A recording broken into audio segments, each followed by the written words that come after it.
Goa Organics వారి skin care, hair care, wellness products కోసం AP తెలంగాణలో డిస్ట్రిబ్యూటర్లు కావాలన్న వివరాలకు స్క్రీన్ పైన ఉన్న నెంబర్కి కాల్ చేయండి. నమస్తే, వెల్కమ్ టు సుమన్ టీవీ.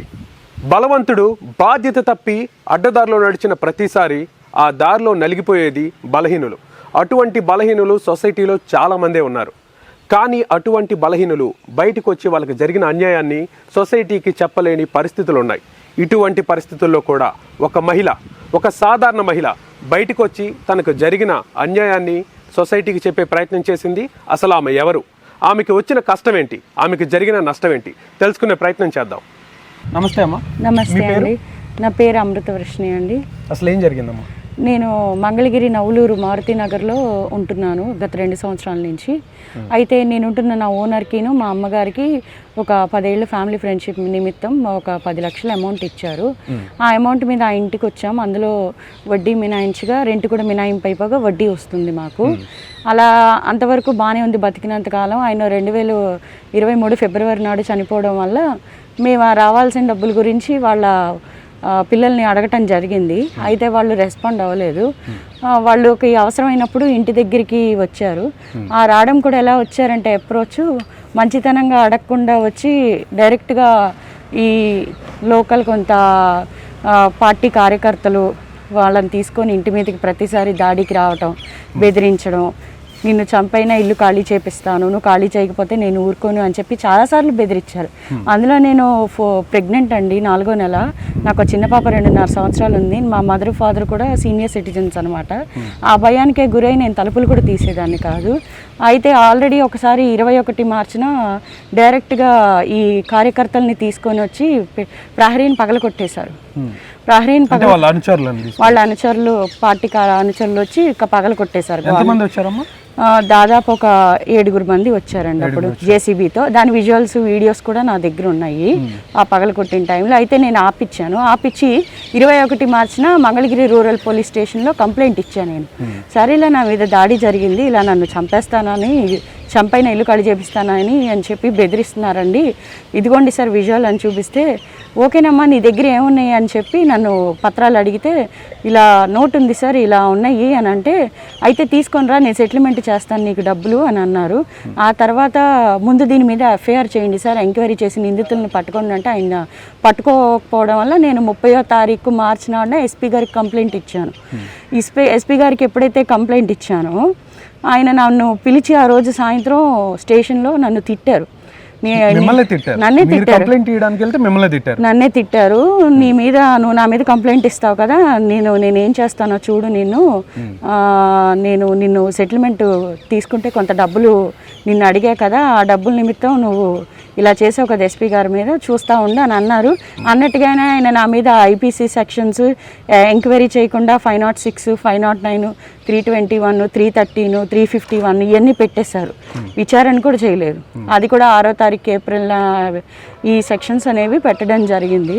మళ్ళీ మొన్న నామినేషన్ ఫస్ట్ రోజున 18వ తారీఖున నా మీద ఒకేసారి మధ్యాహ్నం, నేను హాస్పిటల్ నుంచి ఇంటికి మధ్యాహ్నం ఎయిమ్స్ నుంచి వచ్చాను.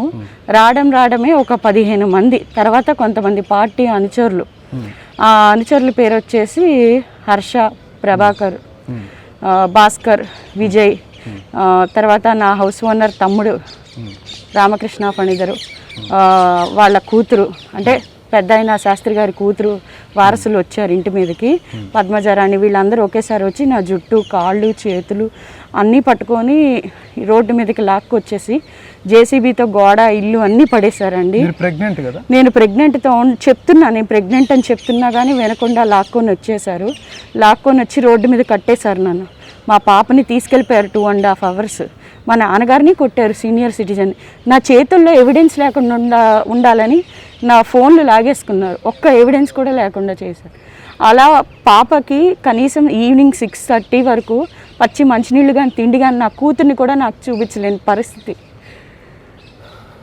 నాకు అంత దారుణం చేశారంటే, నీకు చెప్తానే ఉన్నా, మేము చంపైనా ఖాళీ చేపిస్తామని చెప్పి నువ్వు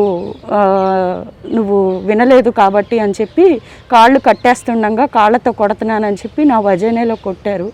ఆ రోజు నేను చాలా 108కి ప్రైవేట్ పార్ట్లో కొట్టారు. 108కి ఫోన్ చేశాను, చెయ్యండి అని చెప్పి కూడా ఏడుస్తున్నాను. చుట్టుపక్కల కూడా ఎవరు ఆ రోజు నిజంగా రెస్పాండ్ అవ్వలేదు. అమ్మ చుట్టుపక్కల అంతమంది జనం ఉన్నా ఎవ్వరూ రెస్పాండ్ అవ్వలేదు. ఎందుకంటే ఇది వాళ్ళ సమస్య కాదు కదా. కనీసం ఆపే ప్రయత్నం కూడా చేయలేదు. ఆపే ప్రయత్నం కూడా ఎవరు చేయలేదు కూడా. నా పాప నా చంటి పిల్లండి, ఎండాకాలం ఆకలితో అమ్మ అమ్మ అని ఏడుస్తూనే ఉంది ఆ రోజున. ఆ తర్వాత ఏమో నన్ను నువ్వు మా అన్నయ్యని ఉంచుకున్నావా, మీ కులం ఏంటి నా కులం ఏంటి, లంజా అది ఇది అని చెప్పి, మా లంజా నువ్వు అది ఇది అని చెప్పి చాలా బూతులు చాలా వరస్ట్గా తిట్టారు. అసలు ఆయన కళ్ళు కూడా లేవండి, ఆపరేషన్ అయ్యి. అలాంటి వ్యక్తి ఆయన, చాలా మంచి వ్యక్తి. చనిపోయిన ఆయన వాళ్ళ బ్రదరు వాళ్ళు ఇలా అందరూ కలిసి నన్ను రోడ్లో చాలా దారుణానికి ఇచ్చేశారు.